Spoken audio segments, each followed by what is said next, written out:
I am not a body, I am free, for I am still as God created me.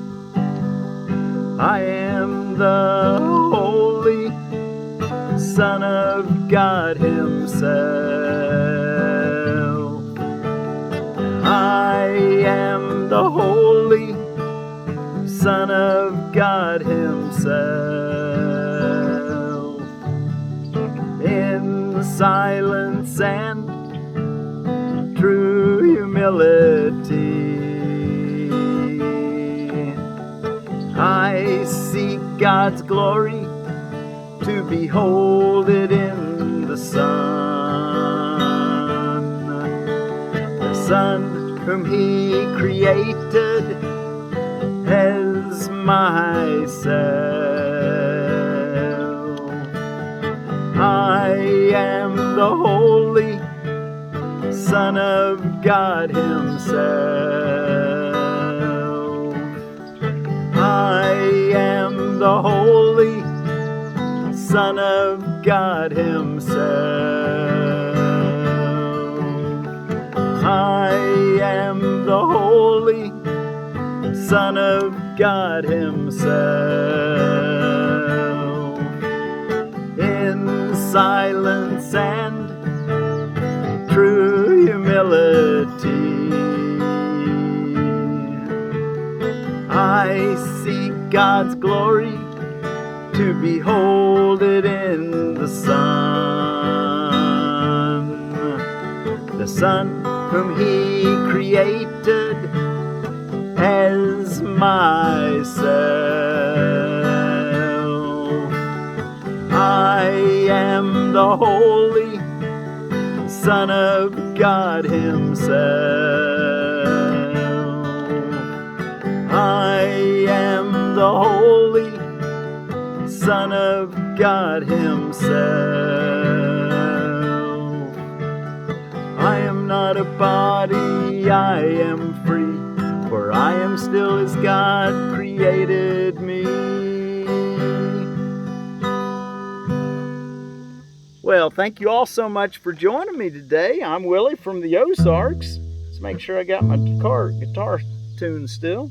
And we're here on Lesson 211 in a Course in Miracles workbook for students. Here on Sunday, July the 30th of 2023. And we've basically read the lesson by singing it. I am not a body, I am free, for I am still as God created me. Let's be sure to keep that idea ever present.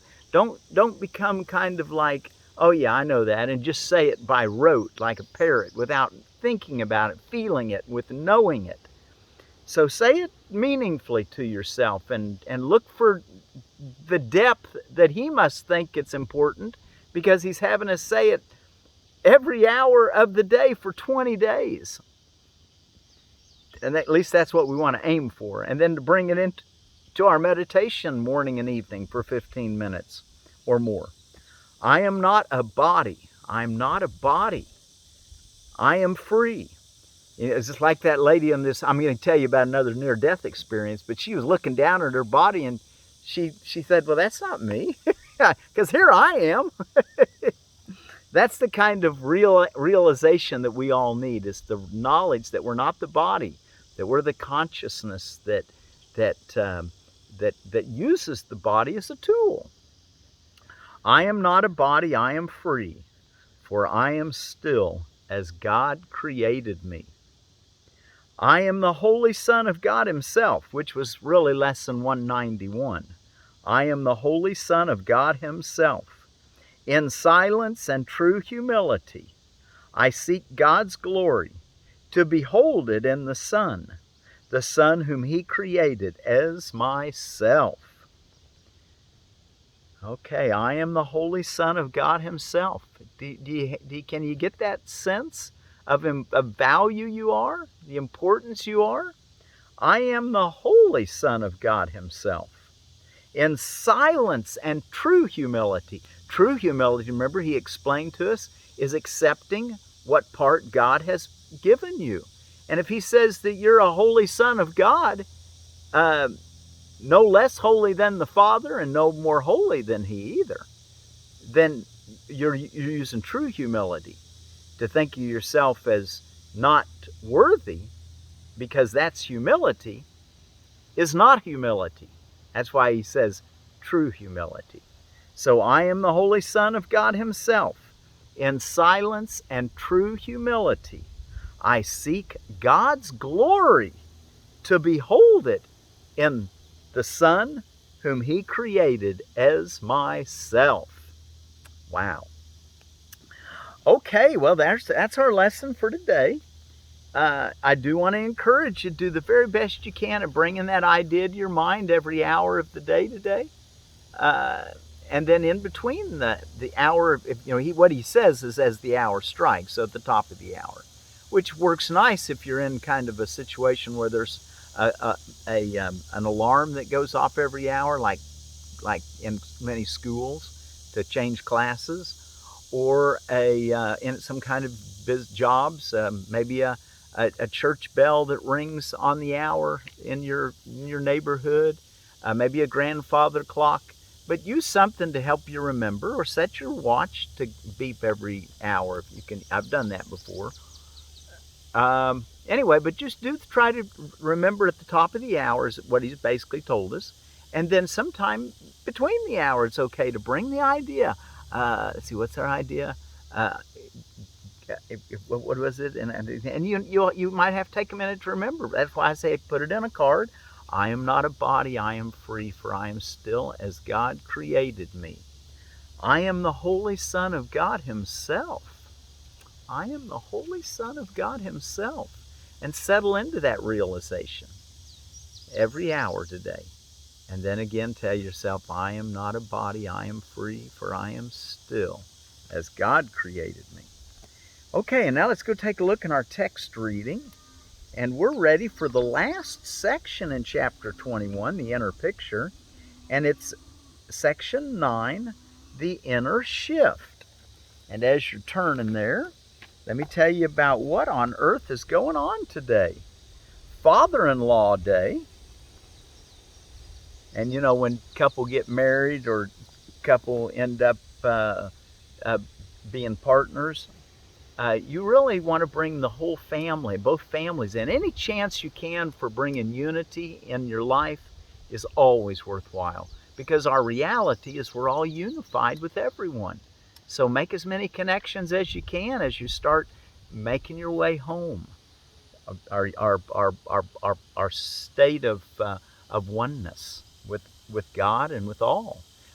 You know, our lessons, our text reading explains, and in some of our lessons also, the importance of seeing everyone as ourselves, because that is really who we are. And the way we treat our neighbors, our partners, our brothers, our sisters, is the way we're treating God and the way we're treating ourselves. Okay, healthcare now. Medicare's birthday. Medicare began on July 30th, 1965. International Day of Friendship. Wow, you make all those friendships turn from special relationships to holy relationships. All your friendships can be holy relationships. National Cheesecake Day. National Chicken and Waffles Day. I never heard that combination. National Support Public Education Day. National Support Public Education Day. National Whistleblowers Appreciation Day. For all you brave people, I heard last night on the news of a fella. I wish I need to go back and check his name, but he was coming forth to say, look, I've been on a lot of, matter of fact, I don't know all his details, and I probably shouldn't say a whole lot more about than what I heard, but he was basically saying, look, the U.S. has biological remains, or maybe even living beings, that are not earthlings. And he said that he was coming at explaining what anyway, I thought, well, that's pretty amazing. He said, we have crafts from other planets. We are not alone. And of course, the congressional hearing that was questioning him said, so is there a concerted effort by our government to keep this from the people? I don't think he answered that question, but he did say that he knew that there were intelligent life forms from other planets that had visited Earth. Paperback Book Day. Oh, and on Whistleblowers Appreciation Day, I wanted to bring note to two of them that we don't want to forget about them, that they've really offered us a lot in the way of knowing what's going on around us. And that's Julian Assange and Edward Snowden. Paperback Day. Reek Sunday, which is an Ireland holiday, also known as Garland Day. And the Irish climb Mount Croagh Patrick, the St. Patrick. Oh, and that's where St. Patrick fasted in the 5th century for 40 days. And that's Reek Sunday, where they climb Mount Croagh Patrick. That's Croagh. Share a Hug Day. I'll give you all a virtual hug for joining me. Thank you so much for joining me, and I hope that you get blessed. And we don't need bodies to hug, because remember, I am not a body. I am free. I'm still as God created me. And we give each other not just virtual hugs, but real hugs in spirit. World Day Against Trafficking in Persons. We only support those exchanges with people that are truly liberating for everyone. Freedom. World Snorkeling Day. And then also Triple Crown Blackberry. It's a Rubus fruticosus. And from Edible Landscaping, it says of the Triple Crown Blackberry, Triple Crown is named for its 3 attributes: flavor, productivity, and vigor. This very hardy variety offers 2 other attributes: disease resistance and very large berries. And I'd say there's 3 more. The thornless blackberry ripens for about 1 month from the end of July through August. So the fact that it's thornless, that's a really neat attribute, I think. Semi-erect, the canes can be trellised or pruned freestanding in summer to an easy picking height of 42 inches. Does well on east and west coast and as far south as Homestead, Florida. Space 5-foot circles or 5 foot apart in prepared garden beds 5 foot wide. Zones 5 through 9. And that's your Triple Crown Blackberry. And I told you I was going to tell you about another NDE experience. This one was it's read by Lee on Heaven Awaits, and it's 12 minutes and 15 seconds. The woman didn't give her name. She emailed the information in. She told about her boyfriend at the time. This happened in the 80s, I think is what she said. 81 is what's in my mind, but I don't remember for sure. And she had a boyfriend named Mike at the time. And she did mention him, but she didn't mention her name. Said that he lived in Indiana or Illinois and had a child now. So, but that was her boyfriend at the time, and that he came into play on this, is why she told about it. She had a head-on collision, not with Mike, but with somebody else, and here she thought she was in a safe vehicle because Mike had been drinking, so she got another ride. She ended up having a head-on collision. She was in the back of a pickup, got thrown out, and the other 2 people ended up dying and didn't come back. She died and came back with the story.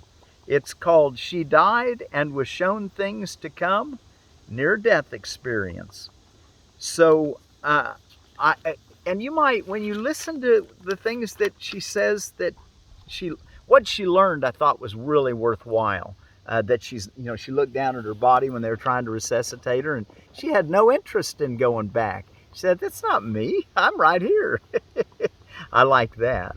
And I thought, well, that sure does work well into our idea. I am not a body. I am free, for I am still as God created me. But she mentions about things that are going to come to pass in the future that she was shown.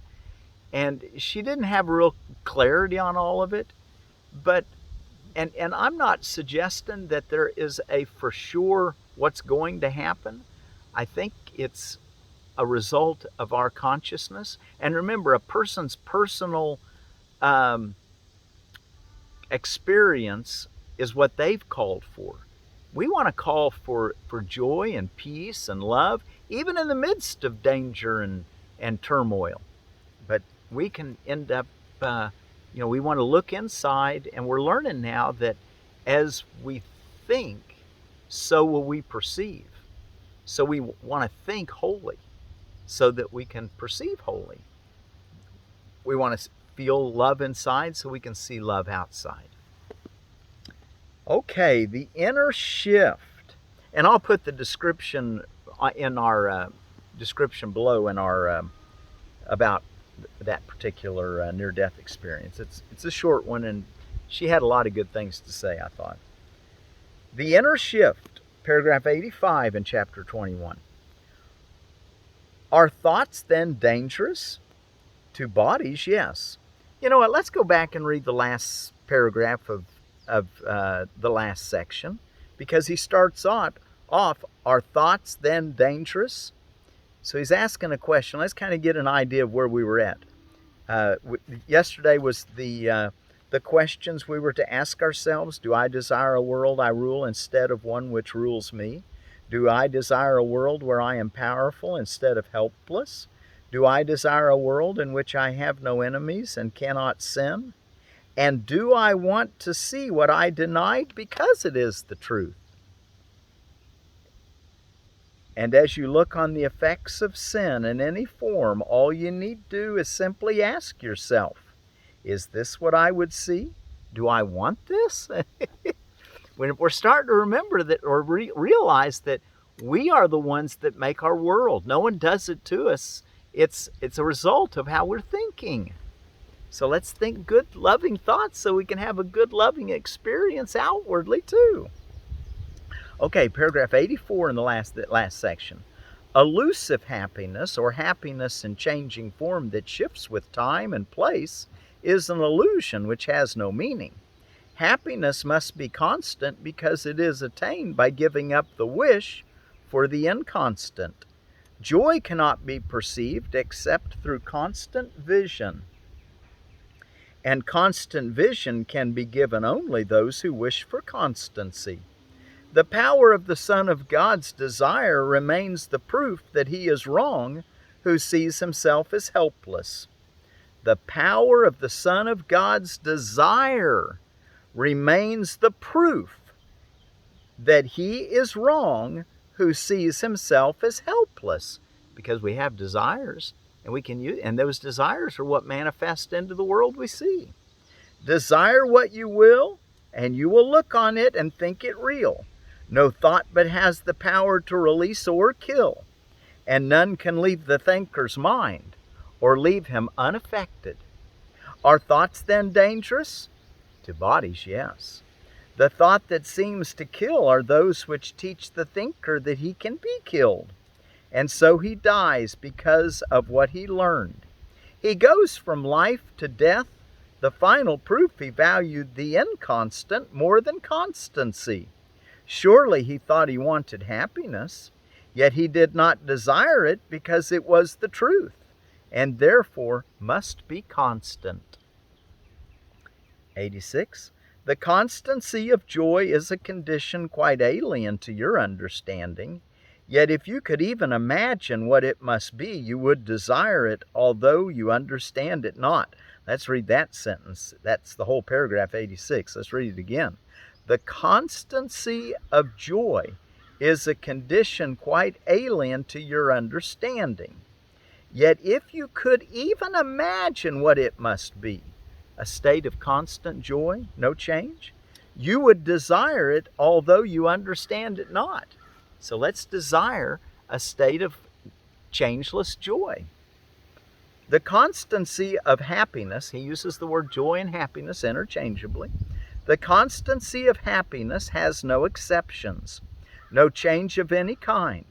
It is unshakable, as is the love of God for his creation, sure in its vision, as its creator is in what he knows.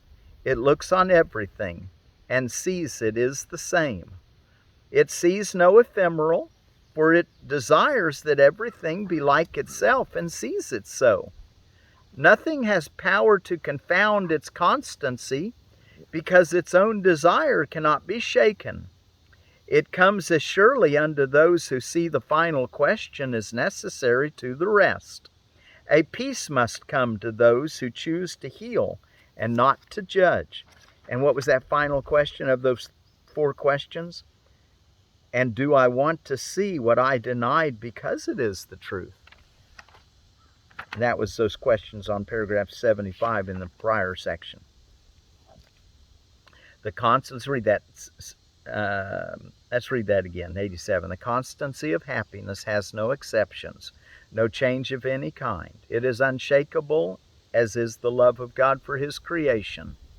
Sure in its vision, as its creator is in what he knows, it looks on everything and sees it as the same. It sees not the ephemeral, for it desires that everything be like itself and sees it so. Nothing has power to confound its constancy, because its own desire cannot be shaken.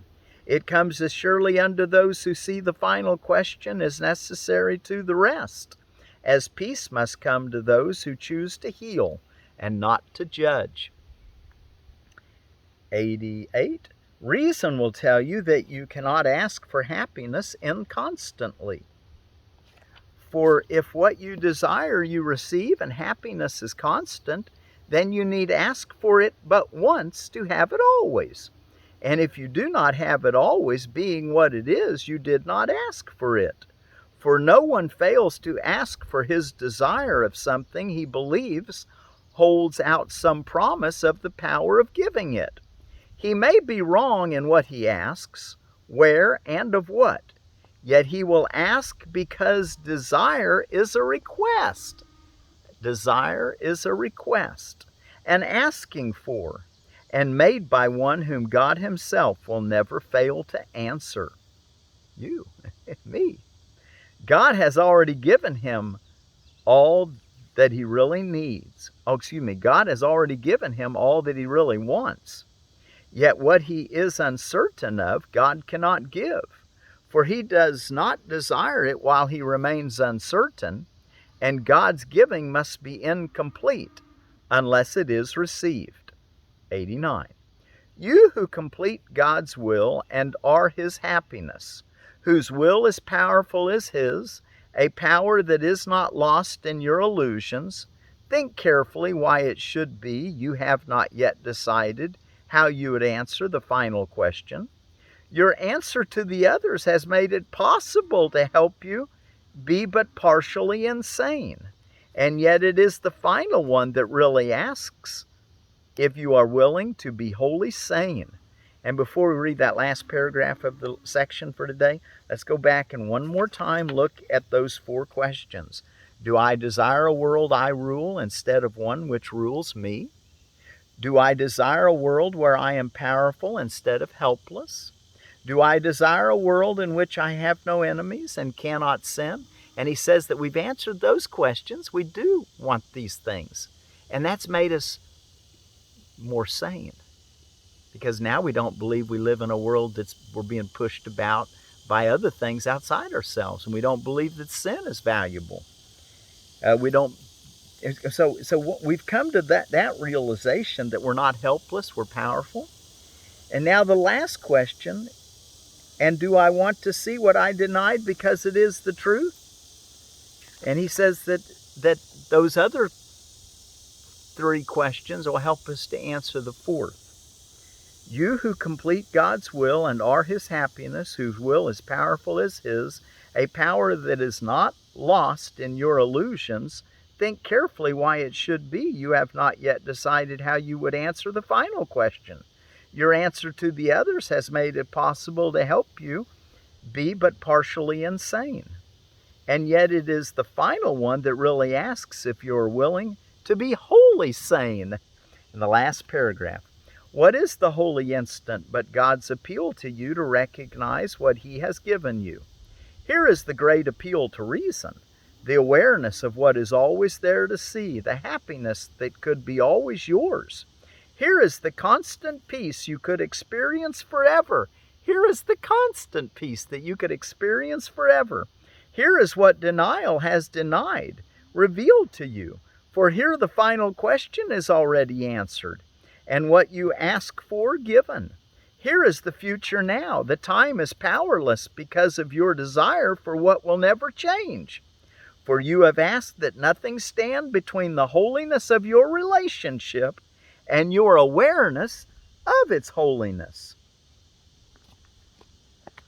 Okay. Remember, I am not a body, I am free, for I am still as God created me. And then, I am the Holy Son of God Himself. I am the Holy Son of God Himself. I am the Holy Son of God Himself. In silence and true humility, I seek God's glory to behold it in the sun. I seek God's glory to behold it in the sun. The Son whom He created as myself. I am the Holy Son of God Himself. In silence and true humility, I seek God's glory to behold it in the Son. The Son whom He created as myself. I am the Holy Son of God Himself. I am not a body, I am free, for I am still as God created me. I am not a body, I am free, for I am still as God created me. I am the Holy Son of God Himself. I am the Holy Son of God Himself. I am the Holy Son of God Himself. Sandwiched between the idea, I am not a body, I am free, for I am still as God created me. I am the Holy Son of God Himself. In silence and true humility, I seek God's glory to behold it in the Son whom He created as myself. Thank you so much for joining me. I am the Holy Son of God Himself.